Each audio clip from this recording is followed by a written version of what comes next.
Hey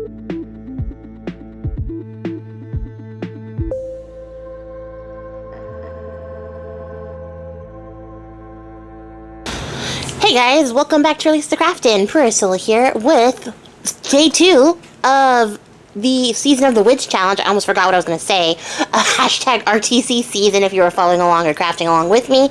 You guys, for day 2, I'm doing spell. I don't know why I'm saying it like that. I'm doing spell. And you guys, if you are just now joining me, welcome. I'm doing a challenge. It's a week-long thing, and I'm currently doing an envelope a day so I can make an envelope journal. So right now, all I'm trying to do is get some paper cut out so that I can cover the front and back of that little envelope. And as you can see, I have my supervisor with me, and he's doing a great job of getting his tail directly into everything, as a good supervisor should. They should have their tail or their paws in all the business, and that's what's happening.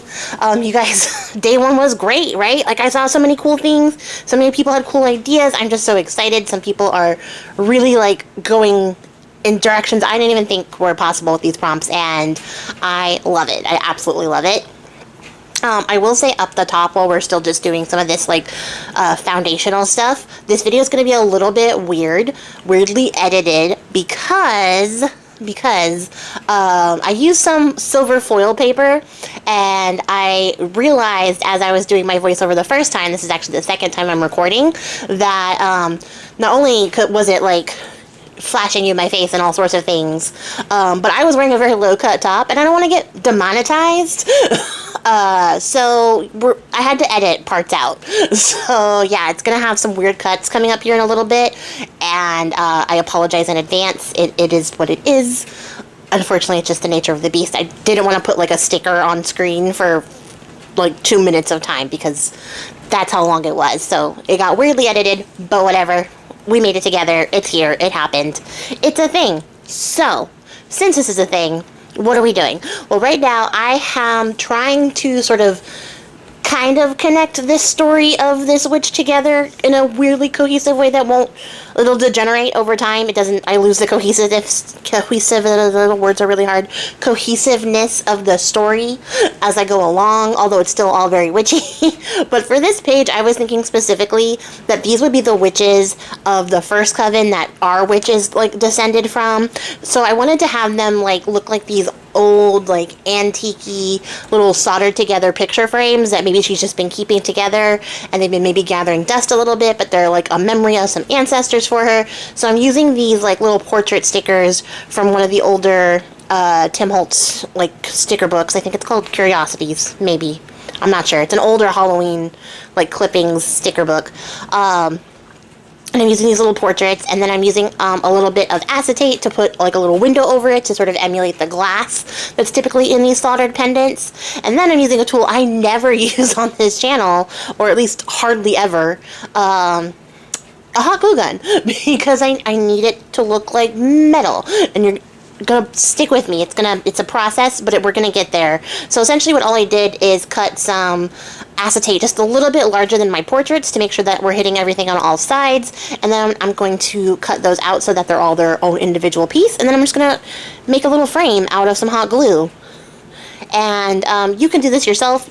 I have a high temp glue gun, which is completely unnecessary for this project. It was so hot and it took forever to dry or set. You definitely use a low temp glue gun if you have one. I don't have a low temp one anymore because I filled it full of wax and now it's dead. I don't have an excuse for that. That's what I did. So I used this one, and it did take quite a while for this glue to set, and because I have no patience, I pulled it up before it was like completely set. Also though, this glue is very cheap. It's very waxy, so it left like a residue on my craft mat. If you have a low temp glue gun or you use like really good glue, it'll not stick to your craft mat, so don't panic if you have like one of these. This is like a silicone cutting mat, self-healing sort of deal. It would have come up had I been more patient, but I wasn't. And then I also got icky glue residue on my mat. So we live and we learn, and we continue to thrive and move on. And so then all I'm going to do is trim off the excess glue that like slid underneath the photos, because I don't want it to be like too lumpy, bumpy, and gross. And then I'm going to get some of this silver wax. It's a Prima Wax Old Silver and a little raggedy paintbrush, just so I can get as close to like the acetate without actually making a big giant mess like I would with my finger, because I want to get inside that frame. Don't worry, if you get it on the acetate, it wipes off easily. I was able to pull most of it off with just like a fingernail or a little scrap of like tissue paper, or what did I use? I used a paper towel to get it off the acetate, but using the paintbrush allowed me to get it like all the way into that little crack so that I didn't have to like destroy my picture to put the wax on. And then I was able to use my favorite tool, my fingers, to apply the wax to the outer edges and the bigger parts. And it looks like old liquidy metal now that it's silver, that's been like applied around these frames. Does it look like actual soldering? You decide. I think it looks pretty close. I think it works for the effect that I was going for. I wanted them to look like these old pictures that, have been sort of passed around. Maybe like some old lockets that have been sort of collected together to, memory keep it, to keep the memory of these original women alive. So, I'm just going to make sure that I do a really good job. I'm going to go back with the paintbrush to fill in any like cracks or crevices that the glue may have made. Just to make sure that I get everything properly, like, waxed and gilded up so that it looks old. And then, I decided that this paper was cool, but not branchy enough, so I needed to stamp in some more branches. I only have one branch stamp, so we're using what we got. And now I feel like it looks a little bit more mystical and whatever the vibe. It looks like the vibe that I'm going for. It's a vibe. You'll see it when you see it.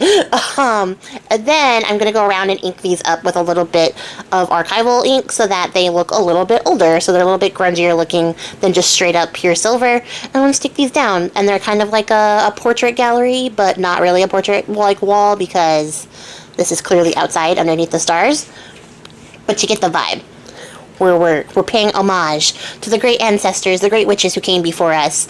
And we're probably also using their spells to this day. And so to sort of get that across, I wanted to make this like old-looking paper, maybe like crumbly-looking glassine paper, but not really glassine because this is tracing paper, like envelope, to put a spell inside, to be like a spell that has been passed down from these witches that we are keeping along with all the memorabilia of the former witches. So that's what we're making here. So I just crumpled up a piece of tracing paper and then really lightly went over the top of it with some more of that archival ink, just so I could hit all the ridges that I had made from crumpling it all up. And then I used my little guillotine cutter to cut it all out, which was tricky but not impossible. It was a little bit fun to like cut because it was a little bit wonky, but it still worked out really well. And surprisingly, it worked out pretty well on this envelope punch board too, which is not necessary to make an envelope. There are way easier ways to do this, because as you can see, the scoring part worked just fine, but the punching part was like, I don't know if I like this paper. So I had to go back and like fix up some of the little punch parts a little bit, but it wasn't a big deal. It didn't really like slow me down or anything like that. There are much easier ways to make envelopes though, so you definitely don't need a punch board if you don't have one. And then I'm just gonna get like everything cemented out, the shape right, make sure everything looks good. I did not want to risk the little corner rounder on the back because I did not think it was gonna go, and I didn't want it to like fuck up the stuff I've already done. And then I'm gonna glue it together, and thankfully this glue dries really clear, so you don't even notice like where it's been glued on the final product. So I love that, and I love this cute little envelope. It's like a 2x3 size, so absolutely perfect for the front of this envelope that I am now decorating, not this envelope I'm holding in my hands. And I'm going to cut a little card out to size for that too, so that I can have a little insert there that'll be like a little journal card. And then I found a really cool little poem, basically about graves and memories and bodies and things like that. And it also had like a little bit of motivation, and I'm acting like I don't have it right here, right next to me, and I can't possibly read it to you. But this is actually my Halloween snippet strips, little word snippets, that I printed on half size so that I could have smaller ones, which is great. You guys can totally do that too. That's why I make my digitals JPEG, so you can resize them. So let me read what this little card says, because I thought it was really neat. And you can hear how crinkly that little envelope sounds. There's some ASMR for you. It's just, I really like the texture and the sound of the envelope. But it says, and this is just a weird little poem snippet, it says, "For people, forms must be in things, and beings ever shaping space, and these eyes that we have seen through must return to their vision's graves, make something of what can't exist." And I know that's not necessarily like what you might think of as a traditional spell, but it was definitely giving me spell vibes and making something out of nothing. I think is what I think of when I think of spells and manifesting things with little at hand. So I thought it was very appropriate. And then you can journal on the back of that card. And right now I'm using that foiled silver paper to make a little magical mirror for us to do our spells into. And, you know, I think mirror spells are definitely an underutilized type of spell. And like I said, there's going to be a lot of weird cuts. I'm really sorry. But I end up embossing it and using this little sticker to sort of pull the whole idea together. And then very fortunately, this was not planned. I actually managed to make those stickers aligned with the paper on the background, and I was super excited about it, and that was unintentional. So like that just made it a little bit more magical for me, because like now it's like the paper is coming to life in our magical mirror where we're casting our spells. So really fun. And then this is my witchcraft and magic words. I don't remember what I called it. It's a sheet on my Patreon though. Currently I don't know when I'm going to put it into my shop, but I have this sheet that I had as a reward last month for my patrons. So yeah, and I don't remember which tier, so I'm sorry, I'm really not doing a great job at promoting myself right now, but it is up there on Patreon, and eventually I will put it into my Etsy store. Although I did just see that Patreon has a thing where you can put the listings, like your individual post on sale. So I might just go back and do that for a bunch of my older posts. I think I'll definitely do it for the ones I did this month. If you want to buy just one post individually to get the rewards and stuff off of that and see how that works. And then if that works out well, then I'll probably go back and do the rest. So, you know, let me know what you think if you decide to venture that way. The link is in the description.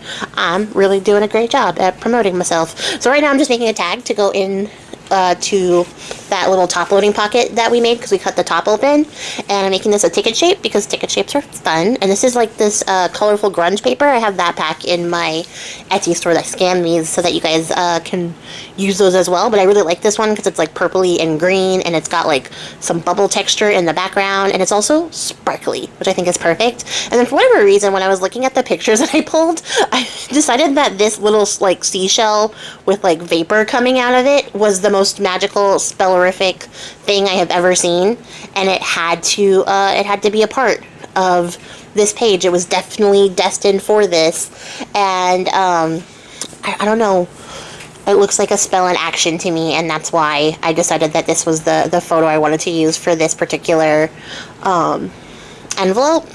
But I like it. I really do like it. I think it's mysterious in its way, and I think it works very well for the vibe that I was going for all of these witchcraft sheets.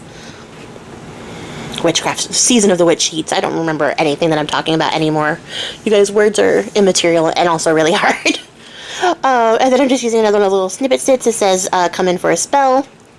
Very appropriate. Now we have our pocket, or tag for our top loading pocket. And then I decided that spiders are also very magical in the way that they are able to create something from seemingly nothing and use their webs to connect things together. So to like echo that sort of like idea or that concept, I decided to put a spider on the page and then add in just some quickly drawn spider webs with a Posca pen to sort of tie in how all these women are connected and their magic gets passed down. That was where my brain was. I don't know if it's like coming across here, but I really liked it. I really like how this came out.